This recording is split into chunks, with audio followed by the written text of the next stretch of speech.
Hey, welcome, all my right thinkers. Thanks for tuning in to check out your boy, P Funk, thinking right out here in the lab, delirious with just information I'm trying to stack up and give to you. So I'm on my grind doing what I do for you.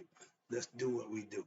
Rightism, 25 rules to live by. Storytelling, story with a message. Message and story for life. I give life lessons. You tune in receiving them. We got a good thing going. Let's rock.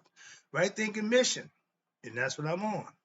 It's to enlighten, inspire, educate, and motivate you, the individual, to a higher spiritual level of enlightenment.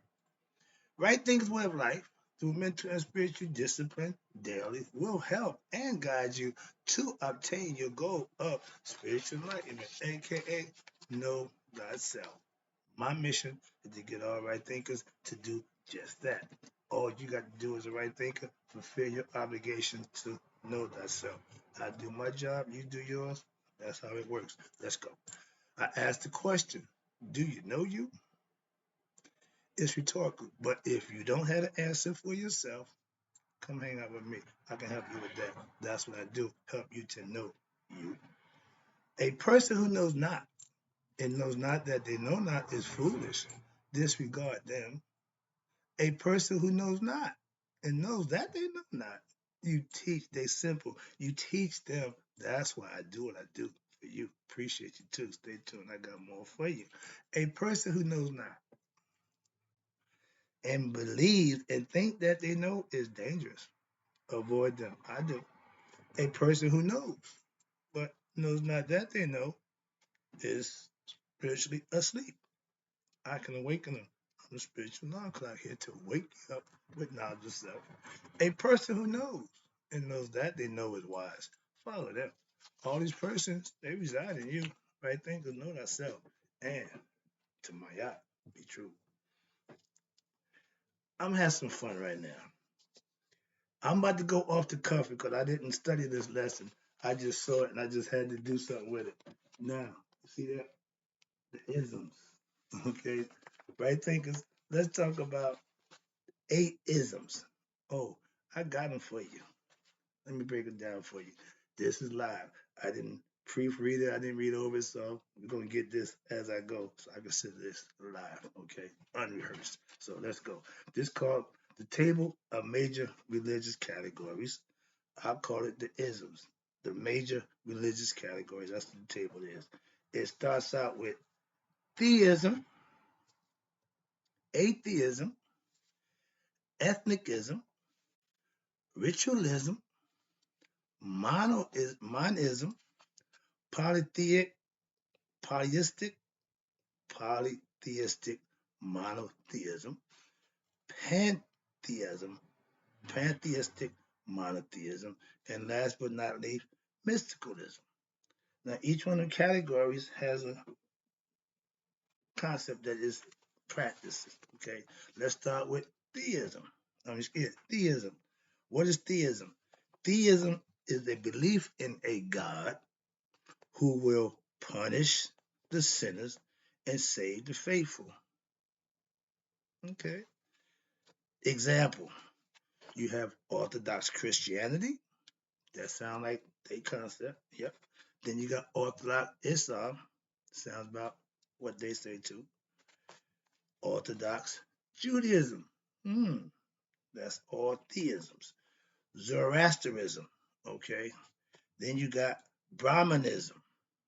These are all philosophical concepts, right? And that's what they believe. They're telling you right there. Theism, that's what the concepts. Now let's talk about atheism. If you're an atheist or you practice atheism, this is what they call it. This is the definition. Salvation by what? Doing what makes you happy. He was definitely an atheist.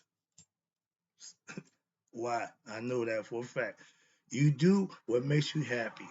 And there is no God, only existence. That's asinine. With which, what's this? Which just happened on its own without any help. They don't even concede that this isn't just the Big Bang. All of a sudden, we got life. And no, it didn't work like that. But if you don't have the concept, understanding, and the wherewithal, that's what you believe because you're just living on your own whims, your ego again. Now, this is the example. Epicureans, Shavakas, atheists, externalists, Stoics. Whoa. Stoics didn't believe in God. They believe in principles and moral code. I know that for a fact. I've been studying for the last couple of weeks. I did a few of them lessons. So, but yet they philosophically use the words and principles to build themselves up. So they're not big on God. Okay, I see. Got that. I understand. Now you got humanists in Western civilization. Those are the ones who just, I guess, the nature lovers, where they just doing what comes natural to them. Again, all of these is choices. Okay, there are 8 of them. We just did 2. Number 3. This might be a good one. Ethnicism. They said salvation by what? Performing right actions. I can go with that. Count me in with ethnicism. Why? Because that's what the moral code for Maya philosophy. I know that too. But here's an example. These are the groups that practice ethnicism. Zoroastrians, Jainisms, Confucianism, Aristotelism, another Greek philosopher that came into Egypt and learned, Taoism, Gnosticism out of Egypt, Vedanta, India, Netta, that's me. I'm in this number. There you go. Because I didn't look at it. Remember, I'm going through this as I go. And I knew I fit that mode. And yeah, I'm right in there. So then you got Buddhism. Then you got Pythagoreanism. You got humanist again, African religion, Eastern religion, and Native American religion. They all had their perspective and their concepts through what? Salvation is earned through righteous actions. That's the concept. I know that. That's what I teach. Now, Sanatanism, Dharma, Hinduism, and yoga. All of these is philosophical concepts that you can use to better yourself philosophically, moralistically, things you can do to better yourself. That's ethnics. That's Maya philosophy, pretty much. Now, let's talk about ritualism. I know a lot of these people, and I haven't read it yet. Let's go over it. Ritualism is salvation by performing correct rituals.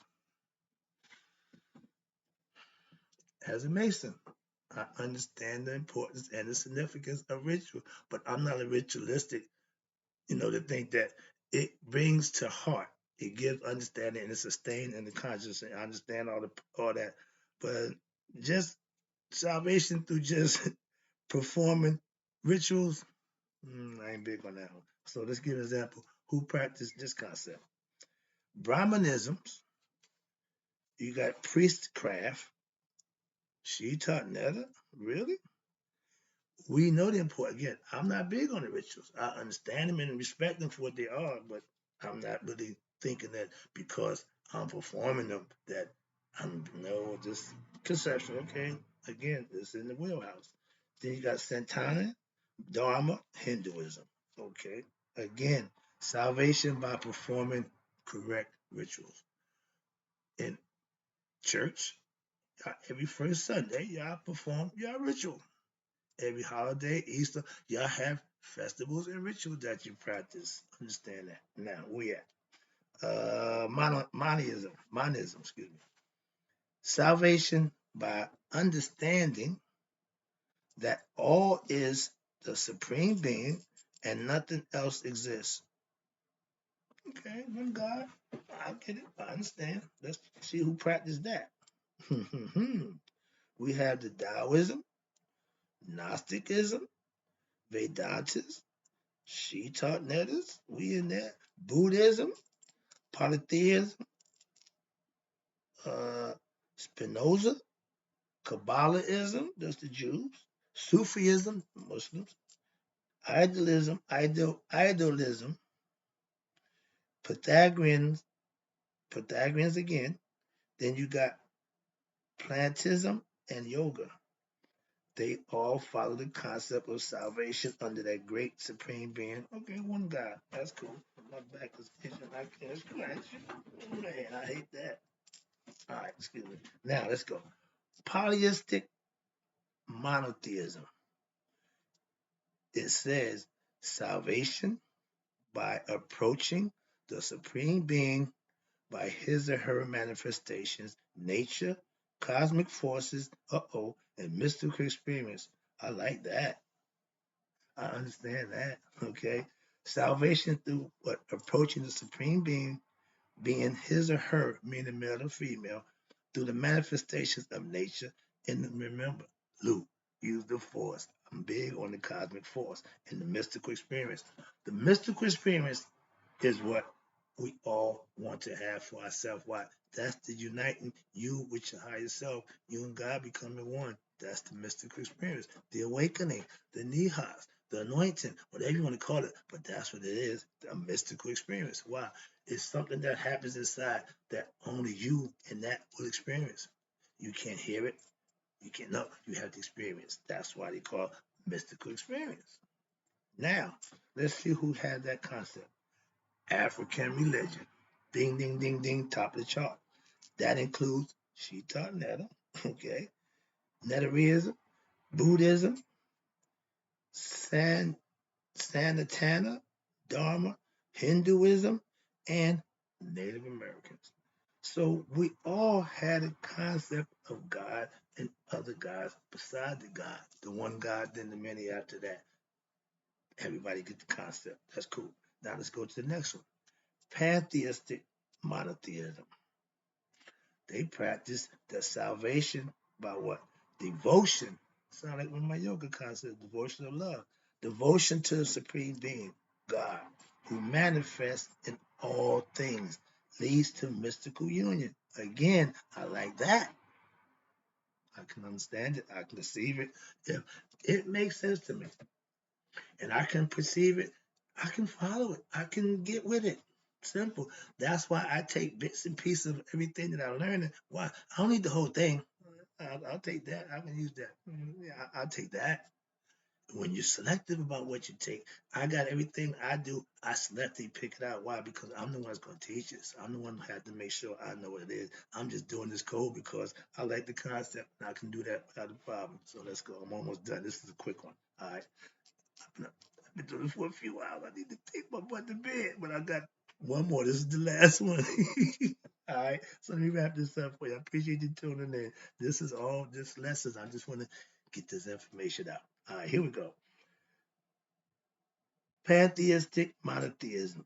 Salvation by devotion to the supreme being who manifests in all things. That leads to what? The mystical union. And meditation gives you the mystical union. Why? You communing with your higher self on his terms. You're listening. When you're praying, you're talking. So let's go. Let's talk about who. Example. Atonism. Know who that was? Akhenaten. I just gave you that lesson about him, the one God. He believed Aton was the one God. Then you got Vishnavites, Vishnu and Krishna. That's Indian. I know who they are. Then you got Shivites, which is the Shiva, the followers of Shiva. Just like we got Shimsu, followers of Horus. They got Shivites, I see. Then you got, how about this? Sufis, the Muslim Sufism. Then you got Jainism. Then you got goddess, female god respect. Okay, they put God in the female aspect. My girl favorite is Maya. We know I said we know about all the female gods. Hekaru, Hathor. Those are all female gods. Last one. Now this is probably going to be one that I should be in this category. Why? Mysticism. It means salvation by disciplines, spiritual disciplines that what leads to the union with the supreme being. Oh, I know I'm in this number. I know without a doubt this is where we lie right there. Just why, for example, yoga, spiritual disciplines. Okay, all five of them, any one you want will get you there. Shita Netta, aka right thinking philosophy, Maya philosophy. We're in that number. Sufism practice it also. Okay, you got the Vedantas out of India. They practice it. And guess who else? Tao, Chinese, and the Gnostics, the first set of Christians. Okay, so all those mysticism know how to get to God, and they know the goal and the aim is to commune with your higher self. You either believe in Him or you don't. You do what you want to do, or you do what you think is best for you according to your higher self. That's willpower, and that's the isms. I told you I had them for you. They was quick. Hope you got the lesson. Hope you understood it. I ain't want to take up too much of your time. I know my lesson's been a little long and lengthy. This was a short one. Hope you enjoyed it. I got to go.